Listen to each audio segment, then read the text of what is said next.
Oh, the last 3 months have been fantastic and hard, and I find it really hard to describe to people. People often ask me how MTS is going, and the best I can come up with is it's like living in a hurricane.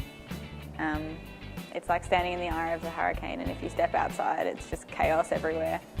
But it's really good. Rest especially is a big thing I've had to adjust to. I didn't realise I didn't know how to rest. Or how I rested. I thought that was a natural, easy thing. It turns out that's a hard thing to do.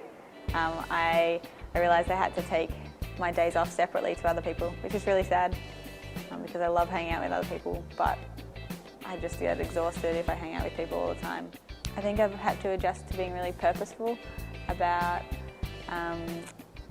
making non-Christian friends. So I realised at the start of the year I had no non-Christian friends, which sounds horrible and it sounds like something that I should have and that would be only natural, but suddenly I realised there was nobody in Newcastle specifically that I was working on having great gospel conversations with. I hate exercise, but I have realised that's necessary for me keeping sane, but also that's a fantastic way to be making friends. So I've joined an exercise class, which is horrible and it's hard work, but it's ridiculously fun too. And yeah, I've made one friend there already, and she's lovely.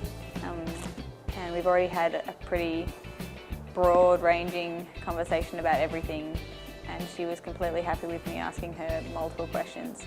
So I'm really excited to see her in the next few weeks and be chasing up on that conversation.